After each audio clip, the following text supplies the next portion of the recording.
Com o fim de Shingeki no Kyojin, o universo da obra foi meio que fechado e ficou muito mais parecido com o nosso mundo real. Porém, no decorrer de toda a série, existem vários time skips que acontecem, uns já com os protagonistas vivos e outros acontecem literalmente milênios antes disso. Então nesse vídeo nós vamos ver a linha do tempo completa deste mundo e todos os seus acontecimentos mais importantes. Mas antes de começar, eu queria pedir para você se inscrever no canal, já que mais de 90% das pessoas que assistem meus vídeos não são seguidores, e vocês não têm noção de como isso me ajuda. Então já clicou aí?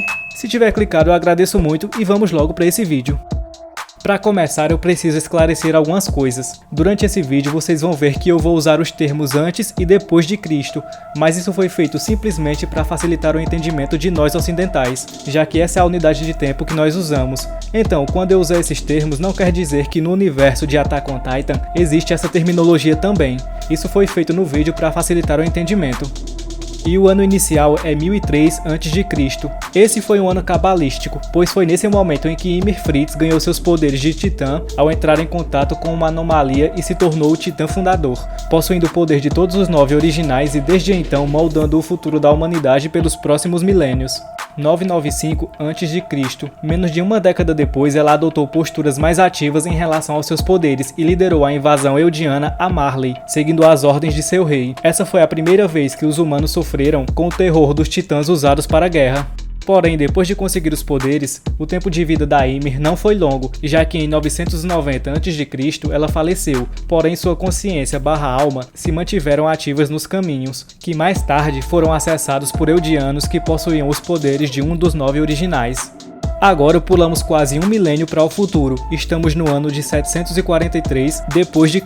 Nesse período, entre 990 AC e agora, os eldianos dominaram absolutos a civilização devido seus poderes incomparáveis. Porém agora, no ano 743, uma guerra civil explodiu dentro do Império Eldiano, guerra essa que foi instigada por Marley. Com a dominância absoluta de Eldia, eles acabaram ficando sem inimigos, e as 8 famílias que mantinham o poder dos titãs se voltaram umas contra as outras em um ciclo interminável de conspiração e traições. Em meio ao conflito, a nação de Marley conseguiu obter os poderes de 7 dos 9 originais que dominavam Eldia, mudando dramaticamente o eixo político do mundo a seu favor. O primeiro desses titãs a apoiar o levante marleyano foi o Martelo de Guerra, mantido pela família Tibur. Ainda em 743, a guerra resultou na queda do Império Eldiano, a retirada dos eldianos para a Ilha de Parades e a criação das muralhas, junto com a restauração de Marley. Mais de 40 anos depois, em 785, dentro de Marley, alguns eldianos realizavam um culto secreto a Ymir, que contava com uma menina que recebeu o mesmo nome da fundadora, em sua homenagem, é claro. Eventualmente, o culto foi descoberto pelas autoridades de segurança pública de Marley e ela foi apedrejada e transformada num titã puro, que passou cerca de 60 anos vagando nessa forma irracional. O ano de 817 foi palco de um dos eventos mais chocantes da obra, que foi a morte da irmã mais nova de Grisha. A garota foi devorada viva por cães dos oficiais marleyanos. 7 anos depois, em 824, Grisha se juntou aos restauracionistas de Eldia, depois de descobrir a verdade a respeito da morte da sua irmã caçula. Um ano depois, o pai do Erwin morre após expressar certas suspeitas em relação à história dos eldianos e contar isso ao seu filho. Nesse ano de 829, o acontecimento mais marcante foi a passagem do poder do Bestial para Tom, que no futuro se tornaria o tutor do Zeke. E falando do Zeke, em 832 ele denuncia seus pais para conquistar a confiança de Marley. Ainda neste ano, Eren Kruger se vira contra os marleyanos, revelando que era a pessoa misteriosa com o codinome de Coruja, e também o possuidor do poder de um dos 9 originais. 10 anos depois, em 842, Zeke finalmente recebe os poderes do Titã Bestial do seu mentor. Foi aí também que Frida Reis adquiriu os poderes do Fundador após devorar o Uri, que era seu tio. E novamente, pulando mais um ano, 5 novos candidatos a guerreiro foram escolhidos para herdar os poderes dos titãs, em Marley, é claro. Em 844, Erwin finalmente consegue convencer Levi a entrar na tropa de exploração e lutar pela humanidade. Ainda nesse ano, Eren salva a Mikasa dos sequestradores.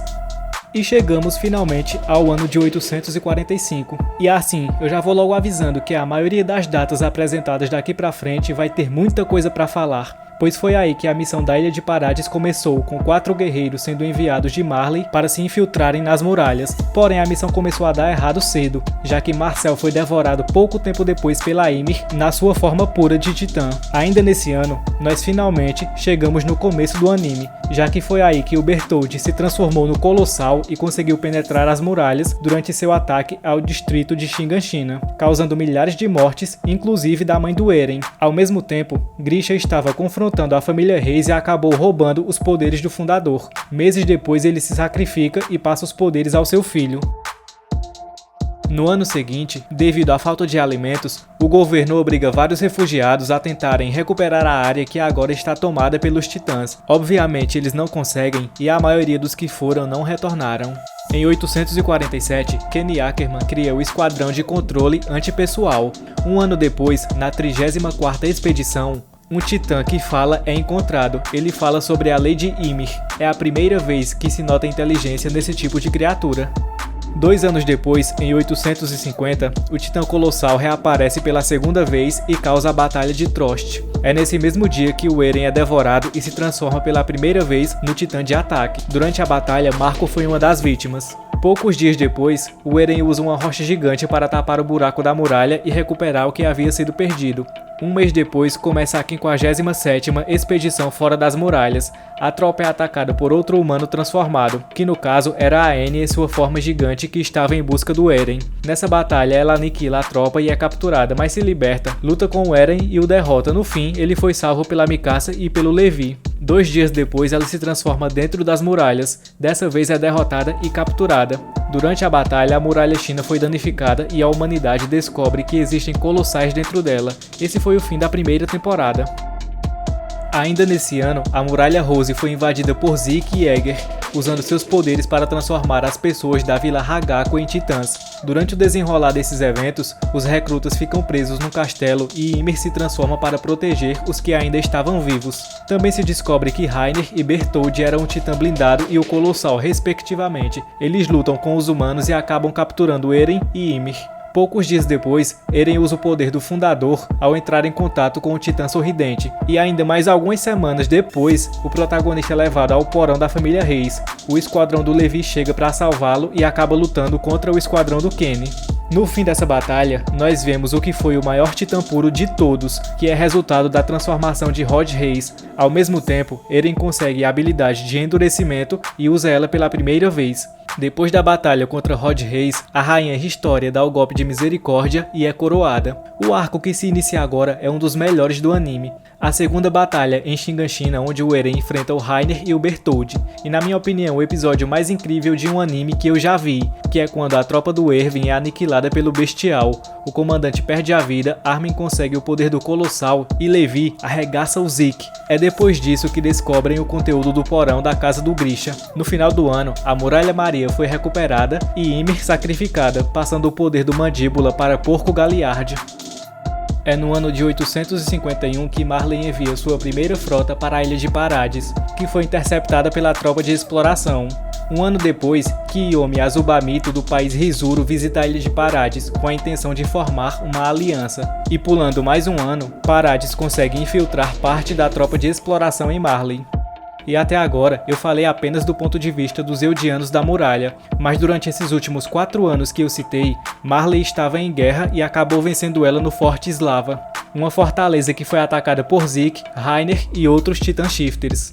Então vamos entrar no ano de 854. Foi nesse ano que o protagonista se infiltrou em Marley usando a identidade falsa de Eren Kruger. Um mês depois, Willy Tibur se encontra com alguns figurões do exército marleyano.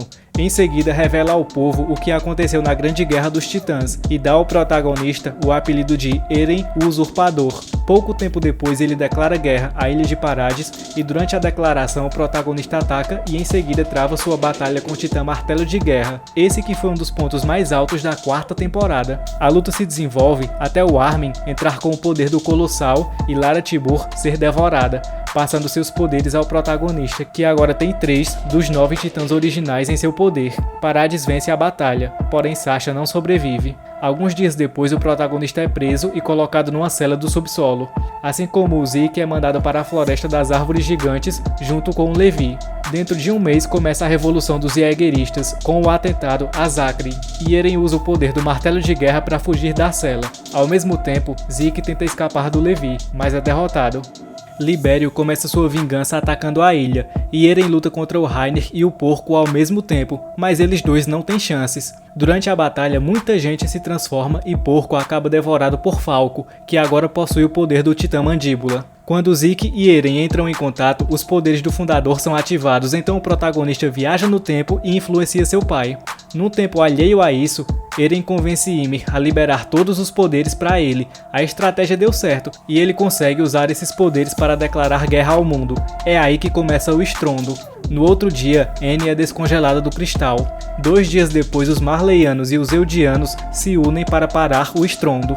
Mais um dia depois, os Colossais das Muralhas chegam ao nordeste de Marley, e o país é completamente destruído, e a Handy morre no processo inclusive. A batalha continua no ar e o Titã do Zeke derruba os dirigíveis, porém a luta prossegue nas costas do Eren, que agora está na sua maior forma. Ele usa seus novos poderes e invoca os originais do passado para ajudá-lo. Para parar o estrondo, o Armin é obrigado a explodir o seu amigo durante sua transformação. Só que a batalha ainda assim continua, os dois agora estão na forma de Colossal.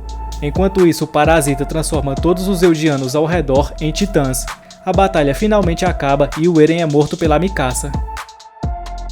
2 milênios depois, um garoto é visto entrando na árvore onde provavelmente estão os restos da cabeça do Eren e o parasita que deu os poderes a Ymir, abrindo espaço para uma continuação nesse universo.